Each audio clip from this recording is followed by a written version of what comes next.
अभी हमने वीडियो में यानी कि पढ़ा था लेसन 8 का पार्ट 1 कंप्लीट कर लिया है। अब हम पढ़ेंगे लेसन 2 यानी कि हिंदी साइंस का पार्ट 2। चैप्टर नेम हमारा क्या है? ऊर्जा के प्राकृतिक एवं वैकल्पिक स्रोत यानी कि ऊर्जा के प्राकृतिक और वैकल्पिक, जो प्राकृतिक होते हैं, नेचुरल होते हैं, और जो मशीनों, वो सब इसमें हम पढ़ेंगे। तो मानव की विभिन्न आवश्यकताओं, यानी क्या कह रहे हैं, मानव की विभिन्न आवश्यकताओं जैसे मकान, कपड़ा, भोजन, रेल, सड़क, जलवायु, परिवहन, संचार, सूचना और प्रसारण एवं अन्य मानव संसाधनों के निर्माण एवं उन्हें कार्यकारी बनाने के लिए ऊर्जा की आवश्यकता होती है। ऊर्जा की आवश्यकता होती है। विज्ञान और प्रौद्योगिकी के क्षेत्र में विकास के फलस्वरूप कारखानों, औद्योगिक संसाधनों में स्थापित मशीनों के संचालन के लिए ऊर्जा आवश्यक है। सजीवों के दैनिक क्रियाकलाप एवं विद्युत उपकरणों के संचालन में ऊर्जा की प्रमुख भूमिका होती है। देखेंगे क्या भूमिका होती है। तो सभी सजीव ऊर्जा के कारण ही चलने, फिरने, दौड़ने एवं अन्य विभिन्न प्रकार के कार्य करने में सक्षम होता है। यानी कि अगर ऊर्जा नहीं होगी तो हमारा शरीर क्या नहीं होगा, काम नहीं करेगा। घोड़े, ऊंट आदि, हाथी आदि जानवर ऊर्जा के कारण ही बोझा ढोने एवं परिवहन के काम आते हैं। सजीवों की ऊर्जा का स्रोत क्या है? तो सजीवों की ऊर्जा का प्रमुख स्रोत है भोजन है। सभी जंतु अपने भोजन के लिए प्रत्यक्ष या परोक्ष रूप में पेड़ पौधों पर निर्भर होते हैं। पेड़ पौधे भोजन बनाने के लिए ऊर्जा का उपयोग सूर्य से करते हैं। मांसाहारी जंतुओं का भोजन विभिन्न प्रकार के जंतु होते हैं। ऊर्जा की आवश्यकता की पूर्ति स्रोतों से भी होती है। आइए हम ऊर्जा के विभिन्न स्रोतों के बारे में भी विचार करते हैं। तो सबसे पहला क्या है हमारा? सूर्य। सूर्य क्या है? ऊर्जा का एक स्रोत है।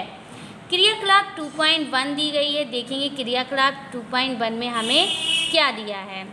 आइए कुछ समय के लिए हम सभी धूप में खड़े होते हैं, यानी कि हमें इसे कहा गया है कि कुछ समय के लिए धूप में खड़े होते हैं। कैसा अनुभव होता है? हम गर्मी ताप का अनुभव करते हैं। धूप में जल में भरी बाल्टी रखने पर क्या होता है? गीले कपड़े, गीली लकड़ी एवं नम वस्तुओं को धूप में रखें तो क्या होता है? यानी कि ये सभी प्रश्न पूछ रहे हैं कि ये सब के उत्तर क्या हैं। सभी वस्तुएं सूख जाती हैं। सूखने की क्रिया में नमी कहाँ चली जाती है? बाष्पीकृत होकर वायु में मिल जाती है। ठीक है। तो सूर्य के प्रकाश के साथ साथ ऊष्मीय ऊर्जा भी प्राप्त होती है। ऊष्मीय ऊर्जा प्राप्त होती है, यानी कि सूर्य के प्रकाश भी हमें मिलता है और उसके साथ साथ हमें ऊष्मीय ऊर्जा भी प्राप्त होती है। इससे सिद्ध हुआ कि सूर्य से प्राप्त होने वाली ऊष्मा के कारण ही वायु गर्म होकर ऊपर उठती है। आसपास की ठंडी वायु द्वारा उसका स्थान लेने के कारण वायु प्रभावी बनता है। अतः वायु ऊर्जा का कारण सूर्य की ऊर्जा ही है। समुद्रों, झीलों और नदियों का जल सूर्य की ऊष्मा से गर्म होकर वाष्प के रूप में ऊपर उठता है, जिससे क्या होता है? बादलों का निर्माण होता है। फिर जैसे ही वो क्या होते हैं? ठंडे होते हैं, वो फिर से बादल कैसे हमें प्राप्त होते हैं? वर्षा, यानी कि वर्षा या हिमपात के रूप में पुनः जल एवं बर्फ के रूप में बदल जाते हैं। सूर्य के प्रकाश की उपस्थिति में प्रकाश संश्लेषण की क्रिया द्वारा पेड़ पौधे अपना भोजन बनाते हैं। इसी प्रक्रिया में बने यौगिकों में सूर्य की ऊर्जा रासायनिक ऊर्जा के रूप में संचित हो जाती है। इस प्रकार पेड़ पौधे के विभिन्न भागों में सूर्य की ऊर्जा रासायनिक ऊर्जा के रूप में संचित रहती है। पेड़ पौधे हमारे भोजन के स्रोत होने के कारण परोक्ष में सूर्य हमारे भोजन से प्राप्त होने वाली ऊर्जा का मुख्य स्रोत है। लकड़ी एवं गोबर के कंडे भी ऊर्जा के क्या हैं? स्रोत हैं। लकड़ी व कंडे में भी सूर्य की ऊर्जा यानी कि सौर ऊर्जा रासायनिक ऊर्जा के रूप में संचित होती है। इन्हें जलाने पर संचित ऊर्जा प्रकाश एवं ऊपर ऊष्मा के रूप में मुक्त होती है। हवाओं का चलना एवं वर्षा का होना जिसके कारण संभव है। क्या कह रहे हैं कि हवाओं का चलना या वर्षा का होना सूर्य की ऊर्जा यानी सौर ऊर्जा के कारण संभव है। उपर्युक्त उदाहरण से स्पष्ट है कि सौर ऊर्जा सजीवों के जीवन के लिए एक अनिवार्य आवश्यकता है। सेकेंड हमें यानी कि हमने सूर्य का क्या पढ़ा है कि सूर्य भी एक ऊर्जा का स्रोत है, कैसे सूर्य से क्या क्या होते हैं, क्या क्या बदलाव आते हैं, ये सब हमने देखा। अब सौर ऊर्जा सजीवों के जीवन के लिए एक अनिवार्य आवश्यकता है। ठीक है, अब सौर ऊर्जा जो है वो भी हमारे जीवन के लिए बहुत ज़्यादा ज़रूरी है। अब हम दूसरा पढ़ेंगे ईंधन। क्या दिया है हमें? ईंधन। ईंधन क्या होता है देखेंगे। जो पदार्थ दहन की क्रिया द्वारा ऊर्जा प्रदान करते हैं ईंधन कहलाते हैं। दहन की क्रिया द्वारा ईंधन ऊष्मा एवं प्रकाश उत्पन्न करते हैं। लकड़ी, जंतुओं के गोबर के कंडे, कोयला, मिट्टी का तेल, पेट्रोल, डीजल, द्रवित पेट्रोलियम गैस, बायोगैस आदि ईंधन के क्या है उदाहरण हैं। वर्तमान में भोजन पकाने और अनेक कार्यों हेतु ऊर्जा के स्रोत के रूप में करोड़ों टन लकड़ी तथा कंडों का उपयोग किया जाता है। इसके लिए उन्नत चूल्हे विकसित किए गए हैं। ठीक है, कोयला भी ये क्या है हमारा परंपरागत ईंधन है। शहरों और कस्बों में भोजन पकाने के लिए द्रव पेट्रोलियम गैस एलपीजी और एलपीजी को लोहे के सिलेंडरों में भरकर भेजा जाता है। इससे भोजन पकाना सुविधाजनक होता है, यानी कि जो एलपीजी गैस होती है वो हम भोजन पकाने के लिए इस्तेमाल करते हैं। भोजन बहुत कम समय में पक जाता है। इसके प्रयोग से वायु प्रदूषण भी नहीं होता है। जनरेटर, मोटर कार, बस, मोटर साइकिल, ट्रक, रेलगाड़ी, वायुयान के चलने में पेट्रोलियम उत्पादन, डीजल, मिट्टी का तेल, पेट्रोल का उपयोग किया जाता है। सभी परिवहन के साधन मुख्य रूप से पेट्रोलियम उत्पादों पर ही निर्भर है। सभी प्रकार की ईंधन भी ऊर्जा के स्रोत हैं, यानी कि हमने देखा जो हमारे सभी ईंधन चाहे लकड़ी हो, चाहे कोयला हो, चाहे यानी कि गैस हो, सभी क्या है हमारे ईंधन के स्रोत हैं। अब हम देखेंगे तीसरी हेडिंग हमारी क्या दी गई है, विद्युत ऊर्जा।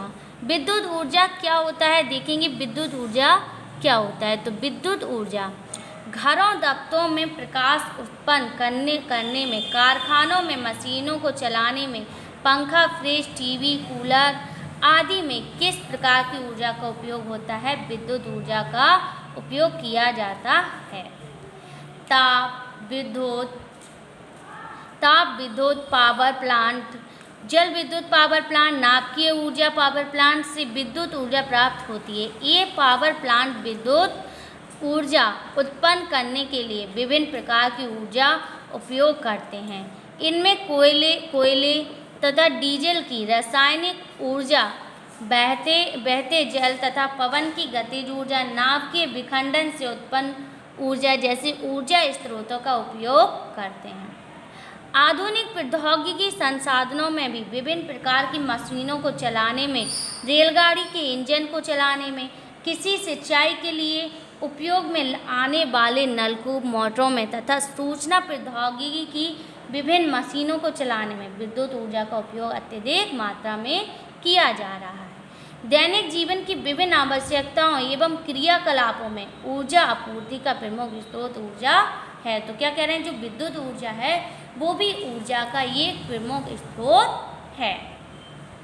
नेक्स्ट हमें क्या दिया है, चौथा स्रोत क्या दिया है, बायोगैस। ये भी क्या है हमारे ऊर्जा का एक स्रोत है। तो देखेंगे कि बायोगैस जीव जंतुओं के अवशेष पदार्थों, मलमूत्र, गोबर, कूड़ा कचरा में रासायनिक ऊर्जा संचित होती है। क्या कह रहे हैं, जो जीव जंतु के अवशेष पदार्थ होते हैं या फिर मलमूत्र होता है, गोबर होता है, कूड़ा कचरा भी होता है, ये भी हमें रासायनिक ऊर्जा देते हैं।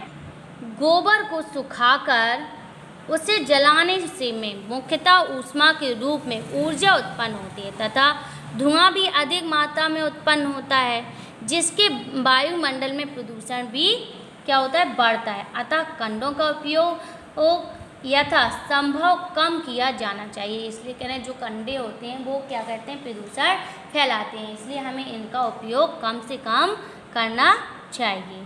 गोबर में ऊर्जा प्राप्त करने का दूसरा साधन गोबर गैस प्लांट है। ठीक है, गोबर गैस प्लांट से उत्पन्न गैस बायोगैस कहलाती है। ये भोजन पकाने, सड़क के किनारे व घरों में प्रकाश उत्पन्न करने व इंजन चलाने के लिए ईंधन के रूप में बायोगैस का उपयोग किया जाता है।